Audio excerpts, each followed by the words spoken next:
Hello everyone. आज हमारा topic रहेगा आयन। आयन जो है वो क्या होते हैं, देखो आयन की अगर बात करें तो केमिस्ट्री में ये बहुत इंपॉर्टेंट है, बहुत काम की चीज़ है, फॉर्मूले बनाने में कई जगह बहुत काम में आता है। ठीक है, तो देखो कंपाउंड्स बने होते हैं इनके, तो आयन क्या होता है। आयन की अगर मैं बात करूँ तो इसकी डेफिनेशन इस तरीके से देंगे, बाय गेनिंग और losing electron, by gaining or losing electrons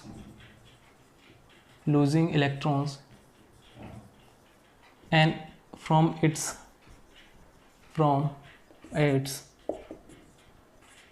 outermost shell an atom becomes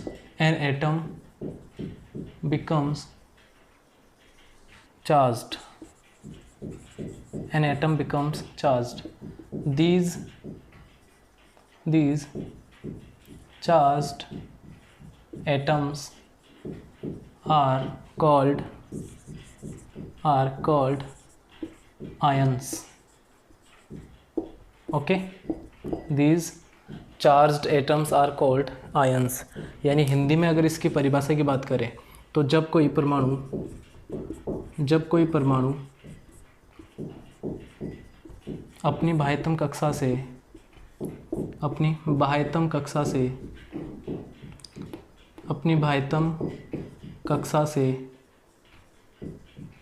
से इलेक्ट्रॉन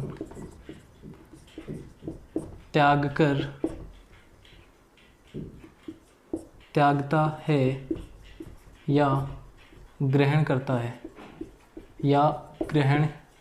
है तो यह आवेशित हो जाता है।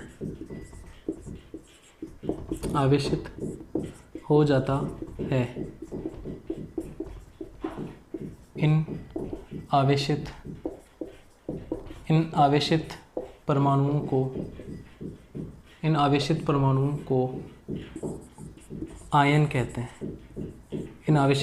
को आयन कहते हैं। ठीक है, इतना क्लियर है कि जब कोई एटम अपनी बाह्यतम कक्षा से यानी आउटर मोस्ट जो सेल होती है, बाहर वाली सेल जो होती है, उसमें इलेक्ट्रॉन गेन करे या लूज करे तो वो क्या बनता है, आयन बनता है। यानी उस पर कुछ स्पेसिफिक चार्ज आ जाता है तो उसको अपन क्या बोलते हैं, आयन बोलते हैं। जैसे कि अगर मैं एग्जांपल की बात करूं, सोडियम का एग्जांपल लेते हैं, ठीक है, या मैग्नीशियम लेते हैं। तो मैग्नीशियम जो है, अब जब ये न्यूट्रल होता है यानी नॉर्मल सिचुएशन में होता है तो देखो क्या करता है ये, इसका अगर इलेक्ट्रॉनिक कॉन्फ़िगरेशन देखा जाए तो 2 8 और 2 होता है। इसका इलेक्ट्रॉनिक कॉन्फ़िगरेशन होता है 2 8 और 2। अभी ये न्यूट्रल है, लेकिन जब ये ऑक्टेट कंप्लीट करने के लिए इलेक्ट्रॉन डोनेट करेगा तो इस पर क्या आ जाएगा, चार्ज आ जाएगा, और वही उसी को अपन क्या बोलते हैं, आयन बोलते हैं। कि जब ये इलेक्ट्रॉन, जैसे यहाँ से 2 इलेक्ट्रॉन इसने क्या कर दिए, डोनेट कर दिए, तो Mg क्या बन जाएगा, +2। तो ये क्या हो गया, आयन हो गया। ठीक है, अब अगर बात करें अपन कि जैसे और एग्जांपल, जैसे क्लोरीन है, तो क्लोरीन जब न्यूट्रल होता है तो इसका इलेक्ट्रॉनिक कॉन्फ़िगरेशन होता है 2 8 and 7। अब ये क्या करता है, जब इलेक्ट्रॉन गेन करता है यहाँ पे ऑक्टेट कंप्लीट करने के लिए, ऑक्टेट का मतलब होता है 8 इलेक्ट्रॉन, तो आउटर मोस्ट सेल में 8 इलेक्ट्रॉन कंप्लीट करना है, तो ये क्या करता है, 1 इलेक्ट्रॉन गेन करता है, तो 1 इलेक्ट्रॉन गेन करेगा तो इसके पास नेगेटिव चार्ज आ जाएगा। इसी को अपन क्या बोलते हैं, आयन बोलते हैं। ठीक है, अब ये आयन जो होते हैं ना वो 2 टाइप के होते हैं। आयन जो है वो 2 टाइप के होते हैं। आयन 2 टाइप के होते हैं, कैटाइन और एनाइन। देखो आयन को अपन 2 टाइप से डिवाइड करते हैं। पहला है कैटाइन और दूसरा है एनाइन। ठीक है, यानी धनायन और ऋणायन। ठीक है, इस तरीके से फिर आगे बढ़ते हैं तो अपन देखेंगे कि कैटाइन क्या होते हैं। तो कैटाइन की अगर डेफिनेशन की बात करें अपन तो इसकी डेफिनेशन इस तरीके से देंगे, the positively charged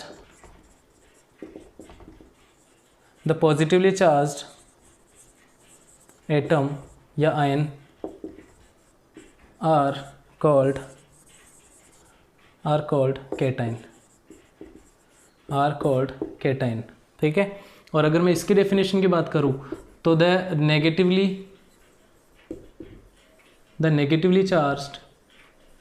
negatively charged ion are called anion, ठीक है भाई, इतना क्लियर है। यानी पॉजिटिव चार्ज आयन जो होंगे वो क्या होंगे, कैटाइन, और नेगेटिव चार्ज आयन क्या होते हैं, एनाइन होते हैं। अगर इसके एग्जांपल की अगर बात करें अपन, तो जिन पे भी पॉजिटिव चार्ज आएगा वो क्या होंगे, कैटाइन होंगे। जैसे Mg अभी देखा +2, सोडियम पे +1 आता है, ठीक है। फिर ऐसे ही बात करें अपन तो पोटेशियम जो होता है उस पर +1 आता है। फिर कैल्शियम पे +2 आता है। लिथियम की बात करें +1 आता है। और उसके बाद में बहुत सारे हैं, जैसे कि कॉपर जो है उस पर +1 आता है ना। और कॉपर पे 2 वैलेंसीज होती हैं, तो +1 +2। आयरन होता है उस पर +2 भी आता है और आयरन पे +3 भी आता है, ठीक है। अब ये सारे जो हैं क्या हैं, कैटाइन, यानी पॉजिटिवली चार्ज्ड आयन है। और एक और चीज़ ध्यान रखना, ये ज़्यादातर क्या होती है, मेटल्स ही होती है। मेटल्स पे ही प्लस जो है चार्ज आता है, तो इनको अपन मेटल्स बोल सकते हैं। अब यहाँ से क्या होता है कि नेगेटिवली चार्ज, जैसे एग्जांपल की अगर मैं बात करूँ तो इस सिचुएशन में क्या होगा, जो नेगेटिवली चार्ज आयन है उनको अपन क्या बोलेंगे, एनाइन, Cl- F-, ठीक है, Br- ब्रोमाइड। अब ये माइनस आ गया ना, इसका मतलब है जब नॉन मेटल्स होती हैं उनमें माइनस चार्ज आ रहा है तो इनका जो है सफिक्स जो होता है, सफिक्स लगाया जाता है इनमें, आइड, ठीक है, आइड सफिक्स लगेगा। जब मैं फॉर्मूले बनाना सिखाऊंगा तब ये चीज़ बता दूंगा। और तो क्लोराइड, ब्रोमाइड, फ्लोराइड, उसके बाद आयोडाइड, ये कुछ क्या है। और उसके अलावा जैसे ऑक्सीजन पे होता है -2, ठीक है, सल्फाइड पे -2 होता है, और फॉस्फोरस पे -3 होता है। तो ये क्या है, सारे नेगेटिवली चार्ज्ड आयन है, सारे क्या हैं, ये नेगेटिवली चार्ज्ड आयन है। अब मैं बात करूँ तो एक चीज़ और ध्यान रखनी है आपको इसमें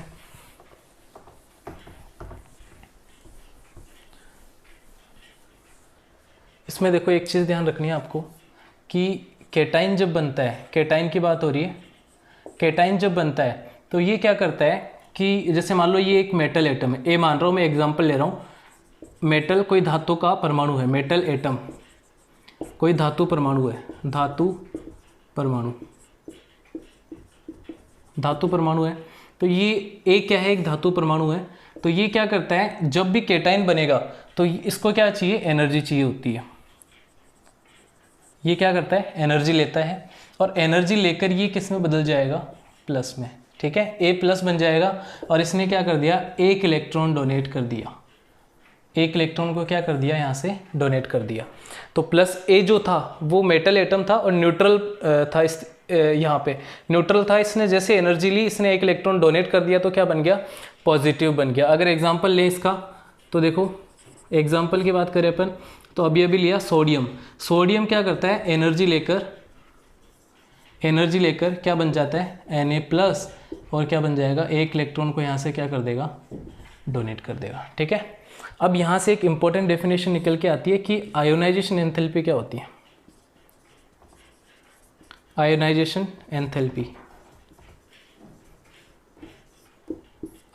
एंथैल्पी या आयनन ऊर्जा। देखो आयनन ऊर्जा क्या होती है कि जब भी कोई एटम जो है एनर्जी गेन करता है, ठीक है, तो उस एनर्जी को अपन क्या बोल रहे हैं, आयोनाइजेशन एंथैल्पी। यानी ये जितनी एनर्जी यहाँ पे गेन करेगा एटम, उसी को अपन क्या बोलेंगे, आयोनाइजेशन एंथैल्पी, ठीक है। The energy required to remove 1 electron from outermost shell. Definition की बात करें तो the energy required to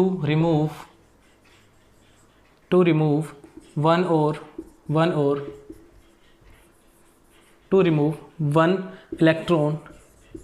1 electron from outermost shell यानी एक इलेक्ट्रॉन निकालने के लिए या एक से ज़्यादा भी निकाल सकते हैं, तो उसके लिए जो है एनर्जी जो चाहिए होती है उसको अपन क्या बोलते हैं, ionisation enthalpy. The energy required to remove one electron from outermost shell. किसी भी परमाणु की बाह्यतम कक्षा से इलेक्ट्रॉन निकालने के लिए जो ऊर्जा चाहिए होती है उसको अपन क्या कहते हैं, आयनन ऊर्जा, आयनन एंथैल्पी। ओके, ये कॉन्सेप्ट क्लियर होगा। फिर आगे एक और कॉन्सेप्ट आपको याद रखना है, एक और कॉन्सेप्ट इस तरीके से याद रखना आपको कि जब कोई एनाइन की बात हो रही है, एनाइन, तो जब एनाइन बनता है तो क्या होता है कि जैसे मान लो एक क्लोरीन एटम लेता हूँ मैं, तो क्लोरीन क्या करता है कि ये इलेक्ट्रॉन गेन करेगा। ये क्या करेगा, इलेक्ट्रॉन गेन करेगा। 1 इलेक्ट्रॉन इसने गेन कर लिया। तो जब ये इलेक्ट्रॉन गेन करता है तो ये बनता है नेगेटिव, प्लस क्या होती है यहाँ पे एनर्जी रिलीज होती है, एनर्जी रिलीज,